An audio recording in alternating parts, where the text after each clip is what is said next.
அனைவருக்குமே வணக்கம். சற்று முன் கிடைத்திருக்கக்கூடிய ஒரு மிக மிக முக்கியமான செய்தி ஒன்று வெளியாகியுள்ளது. சற்று முன் பாலியல் விவகாரத்தில் உதயநிதியின் வீடியோ லீக், மாணவி கொடுத்த வாக்குமூலம், இது மாதிரி பார்த்தீங்கன்னா செய்திகள் வெளியாயிருக்கு. ஏற்கனவே அண்ணா பல்கலைக்கழகத்தில் நடந்த பாலியல் விவகாரத்தில் பார்த்தீங்கன்னா திமுக சேர்ந்த முக்கிய பிரமுகர் பார்த்தீங்கன்னா கைது செய்யப்பட்டிருக்கார் இல்லையா? குற்றவாளியாக ஞானசேகர் அவர்கள் கைது செய்யப்பட்டிருக்காரு.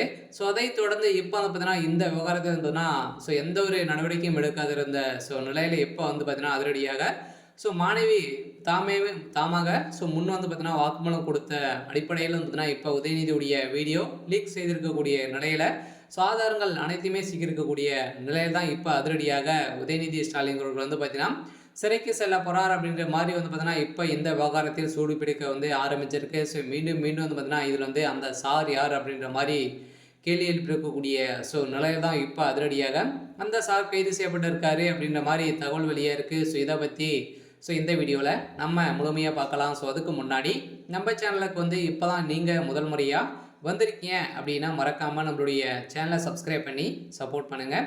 வாங்க வீடியோக்குள்ளே போகலாம். பார்த்தீங்கன்னா இந்த பாலியல் விவகாரத்தின் அடிப்படையில் உதயநிதியுடைய பேரும் அடிபட்டு இருந்தது இல்லையா? இது பார்த்தீங்கன்னா திமுக சேர்ந்த அமைச்சர் சுப்பிரமணியன் அவர்கள் தான் அந்த சார் அப்படின்ற மாதிரி தகவல் வெளியேறிந்த நிலையில் இப்போ திடீர்னு பார்த்தீங்கன்னா வீடியோ லீக் ஆன நிலையில் மாணவி கொடுத்த வாக்குமூலத்தின் அடிப்படையிலும் குற்றவாளியாக கைது செய்யப்படக்கூடிய ஞானசேகருடைய வீட்டில் சம்மந்தப்பட்ட இடங்களில் பார்த்தீங்கன்னா ரெய்டுகள் நடத்தி அங்கு கிடைக்கப்பட்ட ஆதாரத்தின் அடிப்படையிலும் பார்த்தாலே பார்த்தீங்கன்னா இப்போ உதயநிதி ஸ்டாலின் அவர்களுக்கு இதில் உறுதுணையாக இருந்திருக்காரு அப்படின்ற மாதிரி தான் இப்போ இருக்கக்கூடிய செய்தியால் இப்போ நீதிமன்றம் அதிரடியாக உதயநிதி ஸ்டாலின் அவர்கள் கைது செய்யணும் அப்படின்ற மாதிரி தான் இப்போ உத்தரவு போட போகிறதாக பேச்சுவார்த்தைகள் நடந்துகிட்டு இருக்கு.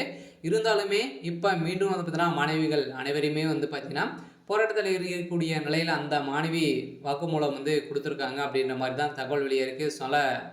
இந்த அண்ணா பல்கலைக்கழகத்தில் நடந்த பாலியல் விவகாரத்தின் அடிப்படையில் திமுக சேர்ந்த முக்கிய புள்ளிகள்லாம் இதில் சிக்கியிருக்காங்க. இதில் துணை முதல்வர் உதயநிதி ஸ்டாலின் அவர்களுக்கும் இதில் தொடர்பு இருக்குது. அவருடைய மகன் உதயநிதியுடைய மகன் இன்பநிதிக்கும் பார்த்தீங்கன்னா இதில் தொடர்பு இருக்குது அப்படின்ற மாதிரி தான் இப்போ தகவல் வெளியாக இருக்கக்கூடிய நிலையில் இப்போ பார்த்தீங்கன்னா இந்த விவகாரத்தில் சூடுபிடிக்க ஆரம்பித்திருக்கு. இருந்தாலுமே திமுகவுடைய தலைமையகத்துக்கு மீண்டும் ஒரு மிகப்பெரிய இடியாக தான் விழுந்திருக்கு. அந்த இடியின் அடிப்படையில் பார்த்தீங்கன்னா முதல்வர் ஸ்டாலின் அவருடைய தலையில் ஒரு மிகப்பெரிய சம்பவம் நடக்க போகுது. இருந்தாலுமே கூடிய விரைவில் இதில் சம்மந்தப்பட்ட திமுக சேர்ந்த அமைச்சர் சுப்பிரமணியன் அவர்களுக்கு தண்டனை 7 ஆண்டு 5 ஆண்டு பார்த்தீங்கன்னா தண்டனை வழங்க போகிறதாகவும் செய்தி வெளியாக இருக்குது. இருந்தாலுமே உதயநிதி ஸ்டாலின் அவர்களுக்கு என்ன தீர்ப்பு வழங்க போகிறாங்க அப்படின்னு தான் வெயிட் பண்ணி பார்க்கலாம். சரி, ஓகே. இன்றைக்கான அப்டேட் பார்த்தீங்கன்னா இதுதான். மறக்காமல் நம்மளுடைய சேனலை சப்ஸ்கிரைப் பண்ணி சப்போர்ட் பண்ணுங்கள். தேங்க்யூ.